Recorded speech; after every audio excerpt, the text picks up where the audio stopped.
আপনি কি আর মূল্যায়ন পাচ্ছেন না সভাপতি সাহেব? এমনকি মূল্যায়ন পাইতেছেন না দলে থেকে? দলের মূল্যায়ন আমরা যারা 5 তারিখের আগে যারা আমরা মাঠে সক্রিয় ছিলাম তাদের মূল্যায়ন কোথায় আপনি নিজেও সেটা উপলব্ধি করতে পারতেছেন।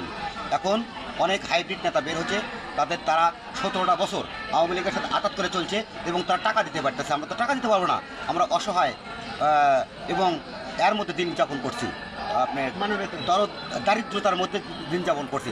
17টা বছর লড়াই করে আসছি স্বৈর শাসকের বিরুদ্ধে, আর এখন আমাদের কোনো মূল্যায়ন নাই। এটা আপনারা এখানে যে কটা উপস্থিত আছেন আপনারা সবাই দেখেন, ক্যামেরা ওইদিকে ধরেন আপনি। যদি এরা যদি কেউ বলতে পারে বুকে হাত দিয়া যে আমরা মূল্যায়ন পেতেছি, এই রফিকুল, তারপরে জুয়েল, হাসমত, উজ্জ্বল, এদেরকে আমরা সব সময় মাঠে পাচ্ছি এবং মিটিং মিছিল প্রোগ্রামে পাচ্ছি। এদের মূল্যায়ন কোথায় আয়? মূল্যায়ন কোথায় এদের আয়? এই জন্য আমাদের একটা টার্গেট থাকতে হবে, এই তৃণমূল থেকে, ছাত্র রাজনীতি থেকে এবং ছাত্র রাজনীতি করতে গিয়ে কোপ খাইছি, এখনও কোপের শিলের দাগ আমার অনেকে ছাত্র নেতাদের দেখতে পাই, 90-এর ছাত্র আন্দোলনে যারা ছিল তাদেরকে আমরা দেখতে পাই। এবং এই তৃণমূল থেকে যারা সাধারণ মানুষকে, ভোটারকে, তৃণমূলের নেতাকর্মী থেকে মূল্যায়ন করবে, এদেরকেই আমরা সংসদ সদস্য হিসেবে দেখতে চাই।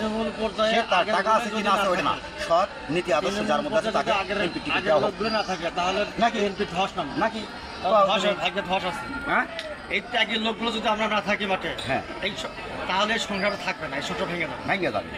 আর আমরা এই সংসার হাতে করেছি ও কষ্ট করে, শ্রম দিয়া, দিন রাত 24 ঘন্টা, এই 16 বছরে যে আমরা থাকছি, আমাদের উপরে আরও লোকজন ছিল, আমার সাথে হাই লেভেলে আরও লোকজন ছিল, কিন্তু আসা সহজ পায়নি। কিন্তু আমাদের মতো লোক এসে আমরা আন্দোলন, মাঠে সংগ্রাম সর্বক্ষণই করছি আমরা। কিন্তু আজকে কেন তৃণমূল পর্যায়ে? নাম?